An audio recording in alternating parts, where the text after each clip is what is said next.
All right, guys, welcome back to Pure EVil MMA. I'm your host, as always, Evil Eddie, and I have a very special guest for us here today, guys. I got Ultimate Fighter Season 27's Standout, Jojo Giannetti. Skellator Giannetti. Welcome to Pure EVil MMA. Finally, I've interviewed so many South Shore boys, and the funny thing is I've known you first out of all of them. So it was only a matter of time before we got you here on the show. Yeah, I'm glad to have me. Thanks. I mean, it's been too long, but we got it done. So, Jojo, right now, the season started off with a bang.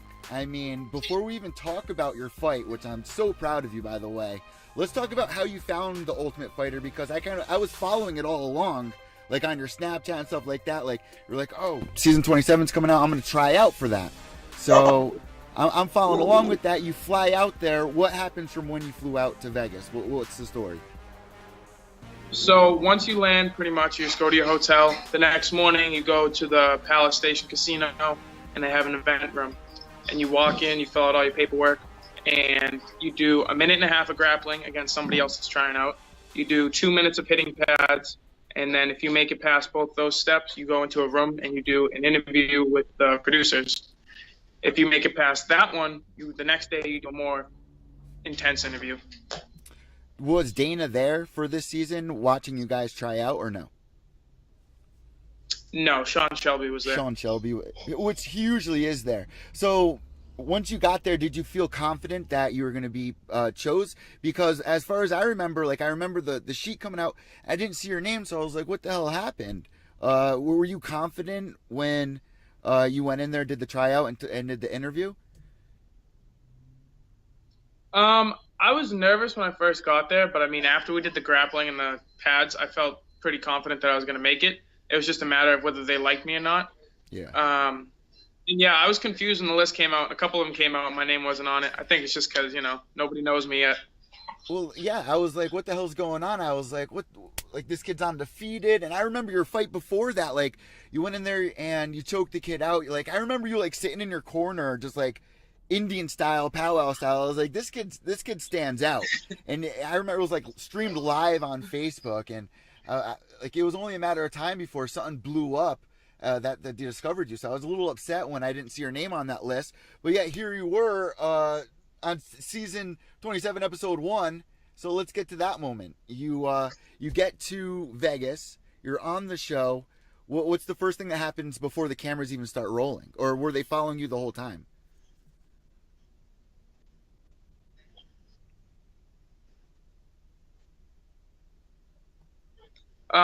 So when we first got there, they had us in the hotel. We filled out a couple more paperwork. They give us some Reebok stuff. And then pretty much we just go down, we see the gym, meet the coaches, and then right in the house. So your first opponent was matched up against John Gunther. Did you know who Gunther was before? Because he said he wasn't really familiar with anyone in the house. Things just happened so quick. You guys were just all of a sudden there, you're fighting, and of course your nerves are going and stuff like that. So did you know Gunther before this all happened? I didn't know anybody before the show. I mean, a couple of guys at tryouts caught my eye, because they don't tell you who made the show either. You just show up and see these guys. Who caught your eye? So when I showed up and saw him, I was like, oh, I remember him from tryouts. So I kind of had an idea of who was who. Is that your dog next to you? Yeah, it's Thor. And his birthday was, what, 2 days ago? Right? Oh, no, that was Fraser. Thor's new. This is Fraser. So Fraser's your dog, Thor's the puppy? Right? Thor, he's the same age as Fraser, but I just recently got him. You rescued him from, I remember seeing that on the Ultimate Fighter, you rescued him from... Yeah, Thor was just in a bad living situation, so somebody called me up about him, and I took him. So who really caught your eye once you showed up at the house? Who did you really think was going to be in the house after you did, the tryouts and all that? You said that a couple of guys caught your eye. Who were those guys? John Gunther caught my eye, Jose Martinez, Luis Pena. They just did really well, so I just kept my eye on them, and I figured they'd make it. Richie Smolin, pretty much almost all the guys that made it had caught my eye, because they stood out the most to me, and obviously to the producers as well. So in the first couple of days, what was the swagger like with everybody in the house? Because everybody's undefeated, which is something that we haven't seen in past seasons. I mean, there has to be some sort of swagger that goes along in confidence with being undefeated. So was there any like build tension or people kind of being too swaggy? I definitely think there was a lot of tension the first couple days, and everybody like had their swagger. I kind of just kept to myself and did my own thing, and just let my fights talk for me. So it seems like in that first episode, you were like the tension was like, I mean, you're the first fight of the season. Like, what was it? Were your nerves shot? I mean, I remember you being like, "Holy shit, that was Dana White." Yeah, it was surreal. Even after the fight, even watching it on TV with my friends, it's super surreal. But like in the moment, it was just another fight. I just boil it down to that. But when I got picked to fight, I thought that that'd be the best matchup for me, so I wasn't too worried. And then right after the fight, I immediately was like, all right, back to training, back to getting ready for the next one. But yeah, it was awesome to watch. Whose team did you want to be on going into this? Personally, I didn't really care when I first found out who the coaches were. I mean, you can't lose in that situation. You either get the light heavyweight champ or you get the heavyweight champ. I'm definitely glad I got Team Cormier. We just blended really well, and I think that everything that they went over was where my game lacked or needed more improvement. So just getting world-class training and my biggest weaknesses was awesome. And we saw you in there sparring with freaking Cain Velasquez, Joe. That had to be frustrating because he's such a big dude, and you got a little frustrated. What was that situation like? That sucked. That was actually the first day of training. We got our gear, we walked into the gym, and DC was like, all right, get in the cage. And I was like, for what? And he was like, we're going to do shark bait. And I did 3 5-minute rounds. At first, they said 5 5-minute rounds. And I was like, all right, let's do it. And then after 3, I was on the verge of throwing up. And they walked out. They were like, you're all set. And I was like, no, we got 2 more, even though I was trying to not throw up. But yeah, they cut me loose after 3. It was rough. What was Cain like? I mean, from the most part, I mean, he seems like a quiet, to himself guy. But what was he like to you? So Cain, I mean, he'll even describe himself this way. He only talks if it's something he knows about. Like, if you catch him on the street or something, he's super quiet because he doesn't know you. He doesn't know, like, anything about you. But you catch him in the gym where it's, like, his world, he'll go on and on and on. He has nothing but knowledge to teach. And every situation that we went through in sparring and training, he always had advice to help me get better. And it was an endless pool of knowledge. So I've spoken to a couple of guys on your team, and you guys are all kind of named after superheroes. So it's interesting seeing some of the guys' names on the season, like the Violent Bob Ross and Bryce Thug Nasty Mitchell, and then Skellator. So who do you think had the best nickname on the season? I don't know. I think it's a 3-way tie between me, Bryce, and Luis. Yeah. I like Thug Nasty. Thug Nasty's good. Why? Okay, so I've interviewed Bryce probably about a year, almost 2 years ago now, and he seems like a very quiet kid. I mean, he was even asking us. He was like, "Can I swear on your show?" Like, it kind of seemed like he was from kind of a sheltered family, and I'm not trying to say that's a bad thing or anything, but I was interested to see how he was going to do in a house with 16 guys. What was your first impression of Bryce when you first met him in the first couple of days? Redneck Nate Diaz. Why does he get this name Thug Nasty? He's like, that doesn't fit him really, or does it? To me, I think it does. I mean, like, Does? he just seems like he doesn't care, like he doesn't give a fuck. Like, he is who he is, and like no matter what you think, you're not gonna change Bryce. Like, all the crazy out of this world shit, like that's who he is, and no matter what you think, he's gonna keep doing it. Is he the youngest one on this season? No, I am. Oh, no shit, really? How old are you, Joe? 22.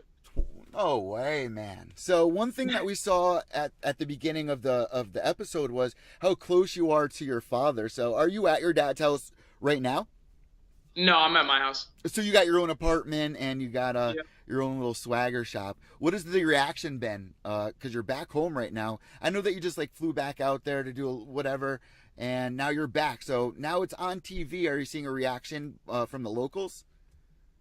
Yeah, there's definitely a lot more reactions from locals. Kids I used to go to high school with, even middle school, old teachers, they all kind of caught a little bit of it. And even if they didn't watch the show, they caught the replays on Fox Sports the next day. Is this So it's unreal been to pretty you? cool. Yeah, I didn't think I'd ever be a local celebrity.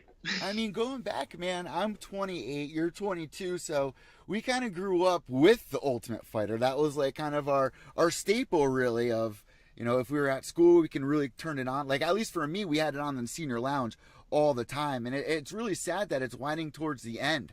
How do you think that the Dana White's Tuesday Night Contender Series will do once, you know, the Ultimate Fighter, after the season is over? Do you think it will be a success? I think it'll be a success. My only gripe with it is I think they should put on a couple more fights. I feel like 4 fights a night isn't enough. Because, I mean, they're tough fights. I think everybody that fights on the Contender is a badass. But 4 fights really doesn't make it a priority as far as something to watch. Like, when the Ultimate Fighter's on, not just my season, like, I make a block in my schedule. I got to sit down and watch this. But with 4 fights, I'm like, oh, I can catch it later. So what about Cage Titans? Are all the fighters tweeting you, texting you, rooting for you? What has the reaction been? Because it seems like a lot of success has come from Cage Titans, especially in the last year with what the hell is his name? That just Manny Bermudez getting called up and you know, all the excitement. So I think everybody's rooting for me. I mean, there's definitely a couple people that were hating on me, and now they're a fan of mine. So I don't know if it's because they kind of saw my story, if they just want to join the hype train. Either way, like, it's cool having fans. Yeah, I think mostly everybody's rooting for me. let's talk about Mike Dinella and Talia Dinella. How close are you to these two? Because Talia, like, I'm watching her Snapchat. She is probably your biggest fan right now, man. And she's like, you don't know what it's like. This kid picks me up at the bars at 3 a.m. if I need him. You know, what's your relationship like with them? They're my family. I mean, like, we just have each other's backs. Like she said, I mean, I went to a Bruins game and she was out at a concert and she needed to leave and it was like 2 or 3 a.m. So drove down there, picked her up, took her home. They always have my back. I go out to Vegas for the Ultimate Fighter. I go up just to train for a week. Along with my roommate, they help me out. They take care of the dogs. So, I mean, they always have my back and I always have theirs. Let's talk about Twitch really quick before we let you go.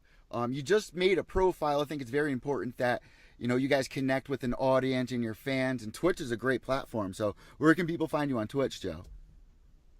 At Giannetti MMA. Giannetti MMA.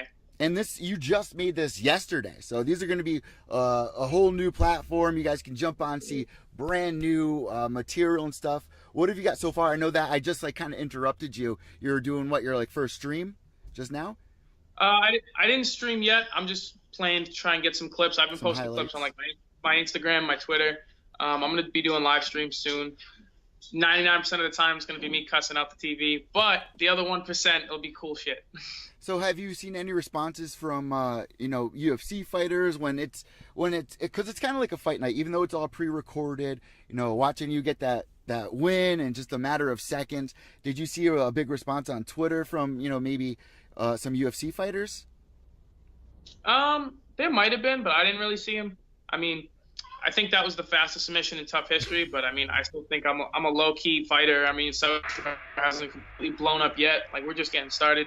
I think that they'll start tagging me soon, but I haven't seen anything yet. Last question, Joe. Once you got that win, you looked over at Dana White and you said, can I get a win bonus? Was it not made clear if you guys would receive win bonuses for finishes? Not this season, no. Everything that we kind of knew about bonuses and pay and everything was just from what we saw in past seasons. And I got bills to pay, like I told him. So the second that fight was over, I thought I deserved it, and I let him know. So how good of a relationship did you build with, your coaches and stuff like that? Because I do see you using the hashtag #NoNewFriends. Me and my coaches are awesome. Like I told them when I left, they're always going to be my coaches. Like, I might not be training at AKA, but whenever I need help or anything that my coaches at home just don't have the best advice on for any particular reason, they're always going to be my coaches, and I'll always turn to them. Joe, thank you so much for joining me here on Pure EVil MMA. It was only a matter of time. I mean, this is way long overdue. So I really appreciate you, taking some time out of your day. Guys, make sure you go follow the Ultimate Fighter Season 27, Episode 4 going down tonight. So, Joe, are you going to be live tweeting during that? Can everybody, follow you on Twitter? Yep, at Giannetti MMA. I'll be live. I'll be tweeting during the show, and I hope you guys enjoy it. All right, last thing, in case anybody's listening to the podcast, you can't see Joe's tag. If you want to follow him on Twitter, it's at GIANNETTIMMA. And the same thing on Instagram, correct? Yep. Joe, thank you so much. I'm really looking forward to the rest of this you. season, and have a great day. You too. I'll talk to you later. So there you go, guys. Jojo Giannetti joining us here. Pure EVil MMA, those South Shore Killers. Thank you guys so much for tuning in. Subscribe down below here on YouTube, Podbean, Stitcher, wherever you're listening to this, Podomatic. I really appreciate it, and we have so much content coming your way. I finally got some great news for you guys. Well, I usually always have great news, but I just found out that Damon Martin has just been signed to My MMA News. We are building a great team here at My MMA News. Shout out to Eric Cowell, the boss man behind everything. And also, guys, check out some of our latest interviews. And I also spoke with TUF10's James McSweeney, who kind of gave his predictions of the Ultimate Fighter, where it's going, and last but not least, Bellator Grand Prix, what his take is on that. He's fought a lot of the guys that are in the Grand Prix, like Matt Mitrione, like Roy Nelson. And we were also discussing maybe starting a podcast. Let me know what you guys think about me and James McSweeney starting up a podcast here on the Pure EVil MMA channel. Guys, have a great day. Subscribe down below, like I said. Get all the latest MMA news at mymmanews.com.